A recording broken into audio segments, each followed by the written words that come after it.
Chapter 54. When Calidrosa Wynne and 10 of the other girls from the Craven Dragon emerged from Mama Kay's safe house, the Warrens had changed. There was a nervous excitement in the air. The Nocta Himata had been a triumph, but repercussions were coming. Everyone knew it. Mama Kay had told the girls they needed to leave her subterranean safe house because a secret of its existence had leaked. Somehow, the Night Angel had saved them all from being slaughtered by Hugh Gibbet. Calidrosa had heard rumors of the Night Angel before, right after the invasion, but she hadn't believed them. Now they all knew he was real. They'd seen Hugh Gibbet's body. Mama Kay had told them she would smuggle them out as quickly as possible, but moving 300 women out of the city was going to take time.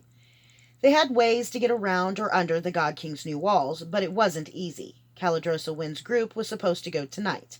Mama Kay had told them that if they wanted to stay in the city, if they had husbands or boyfriends or family to go back to, all they had to do was not show up at the rendezvous tonight. The Warrens were quiet, expectant, as the women made their way to the safe house. They were conspicuous, of course, all of them still dressed in their rich, whoring clothes. Master Pickens' designs seemed obscene in the broad daylight, in the context of open streets. Worse, some of the girls' costumes were stained with brown-black smears of dried blood. But the women passed no guards, and it was soon clear that the Calidorians didn't go into the Warrens now. The residents who saw them looked at them strangely. One alley they tried to traverse was blocked by a building that had been knocked down during the Nocta Himata itself, and forced Calidrosa Wynne and the others to walk straight through the Durden market. The market was busy, but as the former whores passed through it, a wave of silence preceded them. Every eye was on them. The girls set their jaws, ready for the derision their clothing would surely evoke. But nothing happened. A stout fishwife leaned over her stall and said, "You done us proud, girls." The women were caught off guard. The approval hit them like a slap in the face. Everywhere it was the same. People everywhere nodded in greeting and acceptance. Even the women who a week ago would have sneered at rent girls, even as they envied their good looks and easy lives. Even as the rabbits waited for the God King to crush them, as they knew he must, they shared a unity forged of persecution. The rabbits had surprised themselves with their own bravery that night, and somehow the whores bore their standard. The gloriously solitary 2-day ride to Scenaria had only one problem.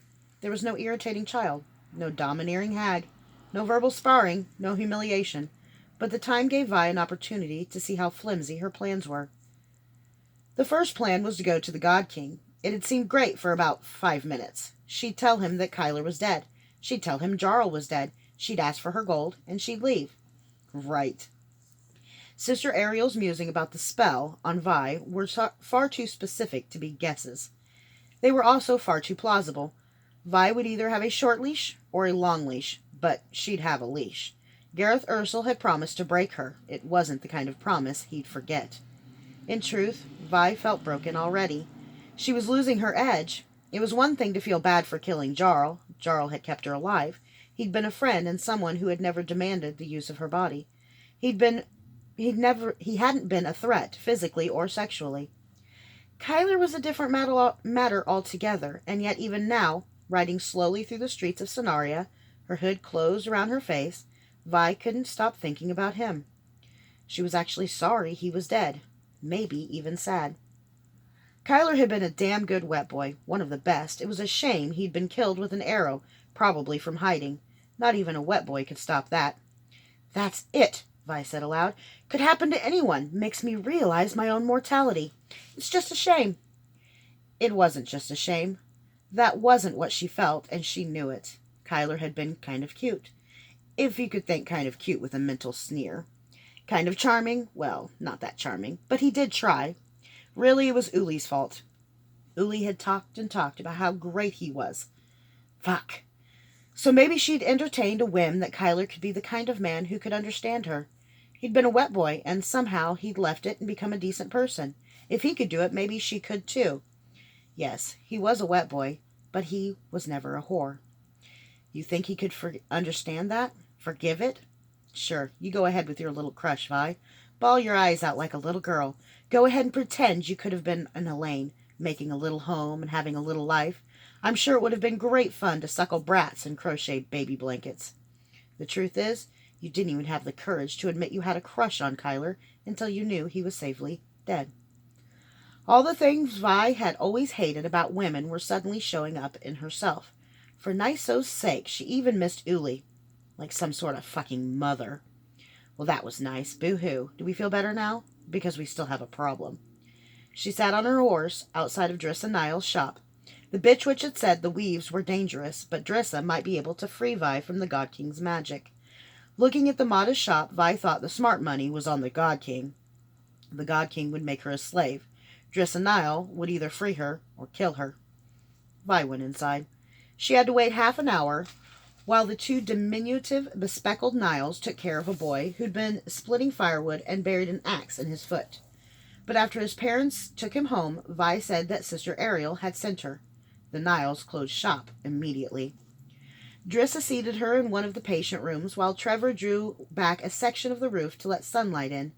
They looked alike, baggy clothes over short, lumpy bodies, graying brown hair as straight as sheaves of wheat, spectacles, and single earrings. They moved with the easy familiarity of long partnership, but Trevor Niall clearly deferred to his wife. They both appeared to be in their 40s, but scholarly Trevor seemed perpetually befuddled, while Drissa left no doubt that she was aware of all things at all times. They sat on either side of her, holding each other's hand behind her back. Drissa rested her free hand on Vi's neck, and Trevor laid his fingers on the skin of her forearm. Vi felt a cold tingle in her skin. "So, how do you know Ariel?" Drissa asked, her eyes sharp through her spectacles. Trevor seemed to have completely sunk into himself. "She killed my horse to keep me from going into Ezra's wood." Drissa cleared her throat. "I see." "Gah!" Trevor yelled. He jerked backward and fell off his stool, smacking the back of his head against the stone of the fireplace. "Don't touch anything!" As fast as he fell, he was on his feet again. Vi and Drissa stared at him, baffled. He rubbed the back of his head. "By the 100, I nearly incinerated all of us." He sat down. "Drissa, look at this." "Oh," Vi said. "Ariel said it was trapped in some interesting ways." "Now you tell me," Trevor asked. "Interesting? She calls this interesting?" "She said you were the best with small weaves." "She did?" Trevor's demeanor changed in an instant. "Well, she said Drissa." He threw up his hands. "Of course she did. Damn sisters can't admit a man might be good, not even for a second." "Trevor," Drissa said. He was abruptly calm. "Yes, dear?" "I'm not seeing it. Can you lift it?" She exhaled all at once. Oh my, yes. Don't lift it." Trevor didn't say anything. Vi turned to see what his expression was. "Please, hold still, child," Drissa said. For 10 minutes they worked in silence, or at least Vi thought they worked. Aside from something like feather brushes on her spine, she felt nothing. Finally, Trevor grunted, as if satisfied. "Are we done?" Vi asked. "Done?" he said. "We haven't even started. I was inspecting the damage." "Interesting." "Yeah, I'll say it's interesting. There are 3 side spells protecting the primary spell. I can get them. Breaking the last one is going to hurt. A lot. The good news is that you came to us. The bad news is that by touching the weave, I've disrupted it. If I can't break it in perhaps an hour, it will blow your head off. You might have said it was a Verdmeister who put the spell on you. Any other surprises?" "What's the primary spell?" Vi asked Drissa. "It's a compulsion spell, Vi." "Go ahead, Trevor." The man sighed and sank back into himself. He didn't seem to be able to speak while he was working. Drissa, on the other hand, had no problem. Vi could see her hands beginning to glow faintly even as she spoke. "It's going to start hurting soon, Vi, and not just physically. We can't numb you to the pain because he's trapped that part of your brain. Numbing you is one of the first things a healer would do, usually, so he's made it lethal. Hold still now." The world went white and stayed white. Vi was blind. "Just listen to my voice, Vi," Drissa said. "Relax." Vi was breathing quickly. Shallow breaths. Suddenly the world returned. She could see. 4 more times and we'll have the first spell," Drissa said. "It might be easier if you close your eyes." Vi snapped her eyes shut. "So, compulsion?" she said. "Right," Drissa said. "Compulsion magic is very limited. For the spell to hold, the caster must have authority over you. You have to feel you owe the caster your obedience. It would be worse with a parent or a mentor or a general if you were in the army. Or a king or a god. Holy hells. Regardless, Drissa said, the good news is that you can throw off a compulsion if you can throw off that person's hold over you. Brilliant, Trevor said. Bloody brilliant. Mad and sick, but genius. Did you see how he's anchored the traps in her own Glor Verdant? He's making her sustain his spells. Horribly inefficient, but... Trevor! Right, back to work.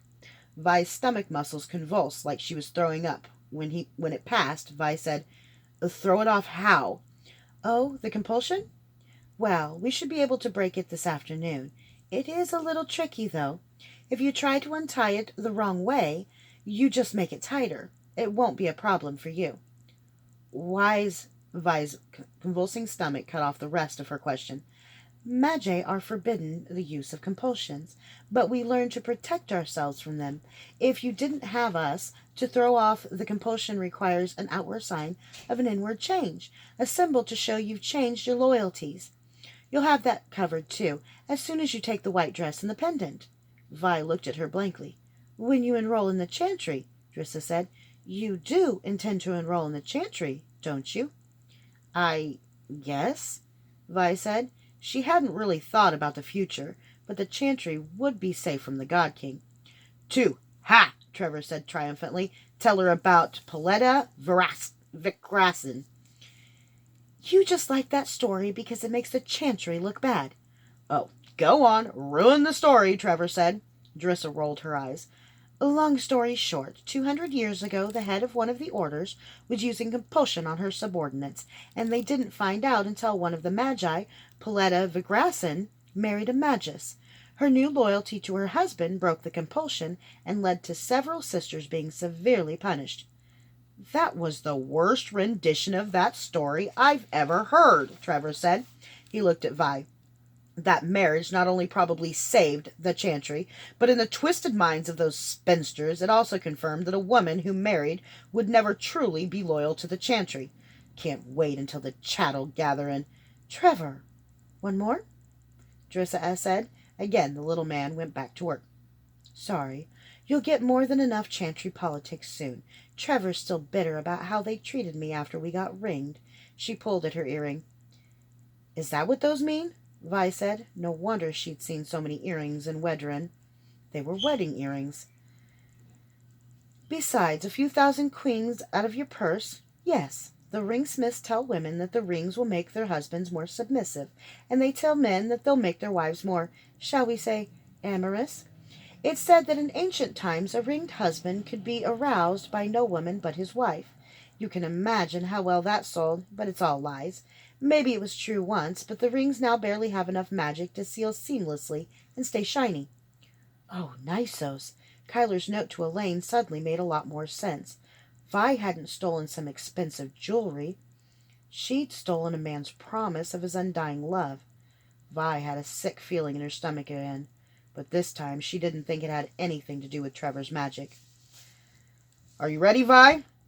This one's really going to hurt, and not just physically. Lifting compulsion will make you relive your most significant experiences with authority.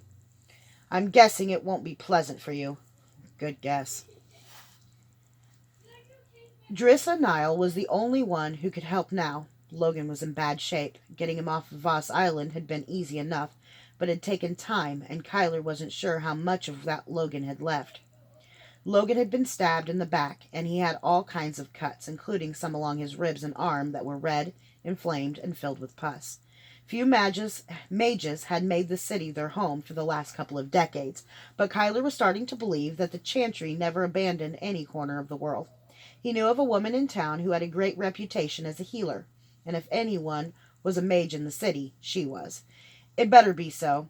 If anyone needed healing magic, it was Logan, especially with that stuff on his arm. Kyler wasn't even sure what it was, but it seemed to have burned its way into the flesh. The strangest thing was that it appeared not to have fallen randomly on Logan's arm, like he would have expected from gushing blood, but in a pattern. Kyler didn't even know if he should put water on it, cover it, or what. Anything might make it worse. And what the hell had that thing been? In repayment for the many cuts it had given him, Kyler had taken a fang from the beast. His survival had been as much luck as skill. If there hadn't been so many stalagmites in the chamber, the creature's speed would have overmatched anything Kyler could do. Its skin was impenetrable, even with all the strength of Kyler's talent. He guessed that its eyes would be vulnerable, but it had already protected them from him 3 times before it got distracted by Logan and Nasher. And the swim, that thing speeding after him under the water, had been sheer terror. He'd probably dream of it for the rest of his life. Regardless, saving Logan was the best thing he'd ever done. Logan had needed to be saved, had deserved to be saved, and Kyler had been the only one who could save him.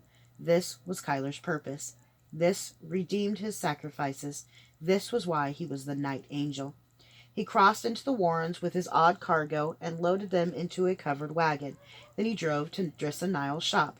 The place was in the wealthiest location in the Warrens, right off the Vanden Bridge, and it was fairly large, with a sign above it that read, Nile and Nile Physicers, over a picture of the healing wand for the illiterate. Like Durza before him, Kyler had avoided the place, fearing that a mage might recognize what he was.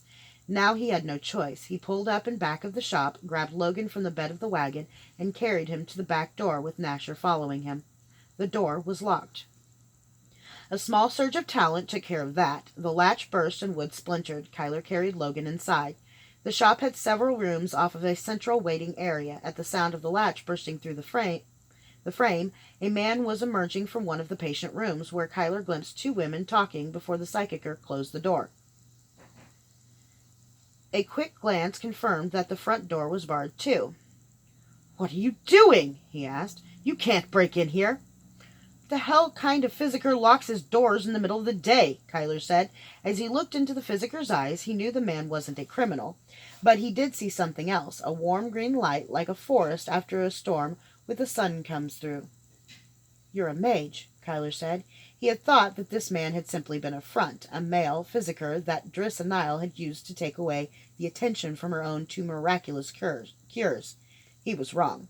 The man went rigid. He wore spectacles, and the right lenses was much stronger than the left, giving his suddenly widened eyes a disconcertingly lopsided appearance. He said, "I don't know what you're talking." Kyler felt something brush him quickly, try to probe him, but the Kakari didn't allow it. The mage never finished his sentence. "You're invisible to me. It's like you're dead." "Shit. Are you a healer or not? My friend's dying," Kyler said. For the first time, the man turned his bespectacled eyes to Logan. Kyler had thrown a blanket over the king toward him from curious eyes. "Yes," the man said. Trevor Nile at your service. Please put him on the table there." They went into an empty room. Trevor Nile threw the blanket back and clucked. Kyler had laid Logan on the table face down. The physicer sliced open Logan's blood and dirt and sweat-encrusted rag of a tunic to look at the gash on Logan's back. He was already shaking his head. "It's too much," he said. "I don't even know where to start." "You're a mage. Start with magic." "I'm not a—" "If you lie to me one more time, I swear I'll kill you," Kyler said. "Why else a hearth that size in a room this small? Why else the retractable section of roof? Because you need fire or sunlight for magic? I'm not going to tell anyone. You have to heal this man. Look at him. Do you know who he is?" Kyler rolled Logan over, throwing away the rag of a tunic. Trevor Nile gasped. But he wasn't looking at Logan's face. He was looking at the glowing imprint on his arm. "Drissa!" he shouted. From the next room, Kyler could hear the sound of the 2 women talking. "You think—" "What do you mean, you think? Is it gone, or isn't it?" "We're fairly certain that it's gone," a woman said. "Drissa!" Trevor yelled. A door opened and closed, and then their door opened, and Drissa Nile's irritated face appeared. Like her husband, she had a wizened look, despite being maybe in her late 40s. Both were small and scholarly, wearing spectacles and shapeless clothes. As with her husband, Kyler saw no taint of evil in her, but there was definitely that something extra there that he thought was magic. 2 mages married to each other in Cenaria. It was an oddity, certainly, especially here. Kyler could only believe that it was the most fortunate oddity possible. If 2 mage healers couldn't fix Logan, no one could. Drissa's irritation disappeared the second she saw Logan. Her eyes went wide. She came close and stared from his glowing arm to his face and back again in wonder. "Where'd he get this?" she asked. "Can you help him?" Kyler demanded. Drissa looked at Trevor. He shook his head. "Not after what we just did. I don't think I've got enough power in me, not for this." "But we'll try," Drissa said. Trevor nodded, submissive, and Kyler noticed the rings in their ears for the first time. Gold, both of them, matching. They were Wadriners. If it had been any other circumstance, he would have asked them if those damn rings really did hold spells. Trevor drew back the section of roof to let the cloudy warning sunlight in. Drissa touched the wood already stacked on the hearth, and it began blazing. They took up positions on either side of Logan, and the air above him shimmered. Kyler brought the Kikari up within him to his eyes. It was like putting spectacles on a man nearly blind. The weaves over Logan that had been just barely visible to him were suddenly clear. "Do you know herbs?" Driss asked Kyler. At his nod, she said, "In the great room, get tun-tun leaf, grebel ointment, silver leaf, ragweed, and the white poultice on the top shelf." Kyler came back a minute later with the ingredients, plus a few others he thought would be helpful. Trevor looked at them and nodded, but didn't seem capable of speech. "Good, good," Drissa said. Kyler began applying the herbs and poultices, while Drissa and Trevor worked the weaves of magic. Over and over he saw them dipping a weave as thick as a tapestry into Logan, adjusting it to fit his body, raising it above him, repairing it, and dipping it into his body again. What surprised him, though, was the way some of the herbs responded. He'd never considered that normal plants might react to magic, but they obviously did. The silver leaf that Kyler had packed into the stab wound on Logan's back turned black in seconds, something he'd never seen it do. For Kyler, it was like watching a dance. Trevor and Drissa worked together in perfect harmony, but Trevor was tiring. Within 5 minutes, Trevor was flagging. His parts of the weaves were getting shaky and thin. His face was pale and sweaty. He kept blinking and pushing his spectacles back up his long nose. Kyler could see the mage's exhaustion, but could do nothing about it. Critiquing a dancer was different from being able to step in and do better. That was what he wished he could do. He wasn't sure how he knew, but it seemed that Drissa was attempting smaller and smaller changes in Logan each time, and he still had some things terribly wrong in him. Looking at him through the healing weave, his entire body seemed to be the wrong color. Kyler touched him, and he felt hot. Kyler felt impotent. He had talent here, talent to spare. Even after everything, he still had talent. He willed the Kikari back, willed himself to be unshielded, tried to will all that magic into Logan. Nothing happened. "Take it, damn you, get better!" Logan didn't stir. Kyler couldn't use the magic. He didn't know how to form any weave, much less one as complex as what the Niles were doing. Trevor looked at Kyler apologetically. He patted Kyler's hand. At the contact, light blazed through the entire room. It burned beyond the magical spectrum into the visual, throwing their shadows on the walls. The weaves over Logan, which had been flagging, dimming, fading into nothing just a moment before, now burned incandescent. Heat flashed through Kyler's hand. Trevor gaped like a fish. "Trevor!" Drissa said. "Use it!" As Kyler felt the talent flood out of him, he felt his magic all the way through Trevor being pulled down into Logan's body. It was out of his control. Trevor was directing Kyler's talent completely. Kyler realized that Trevor could turn that magic to kill him, and having submitted like this, Kyler wouldn't be able to stop him. Sweat broke out on Drissa's face, and Kyler could feel the two mages working feverishly. They ran magic through Logan's body like a comb through tangled hair. They touched the glowing scar on his arm, still glowing, hours later, but there was strangely nothing wrong. It wasn't something they could fix. The healing magic moved right past it. Finally, Drissa breathed and let the weave dissipate. Logan would live. In fact, he was probably healthier than when he had gone into the maw. But Trevor didn't let go of Kyler. He turned and stared at him, eyes wide. "Trevor," Drissa said, warning. "What are you? Are you a Verdmeister?" Trevor asked. Kyler tried to draw the Kikari up to sever the connection, but he couldn't. He tried to ready his muscles with talent strength, but he couldn't. "Trevor," Drissa said, "did you see? Do you see this? I've never—" "Trevor, release him!" "Honey, he could incinerate us both with this much talent. So you'd use a man's own talent against him after he'd submitted it to you? How do the brothers look on that? Is that the kind of man I married? Trevor dropped his head and his hold on Kyler's talent simultaneously. I'm sorry.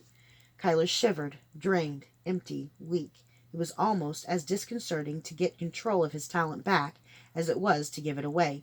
He felt like he'd gone 2 days without sleeping. He barely had the energy to be excited that Logan was going to make it. I think we'd better see to you and your simple friend. Your wounds can use more mundane treatments, Drissa said. She lowered her voice. The, king should wake this evening. Why don't you come with me to another room? She opened the door and Kyler stepped into the waiting area. Nasher had curled up in a corner and was sleeping, but directly in front of Kyler was a beautiful, shapely woman with long hair. Vi. She was staring at him down the length of a bare sword. Its tip touched his throat. Kyler reached for his talent, but it slipped through his fingers. He was too tired. It was gone. There was nothing he could do to stop her. Vi's eyes were red and puffy, like she'd just gone through a ringer, though how or why Kyler had no idea. She stared down the length of steel for a moment that seemed to stretch and stretch. He couldn't read the look in those green eyes, but it was something wild. Vi stepped back 3 measured and balanced steps. Valde Dosi, the swordsman, withdraws.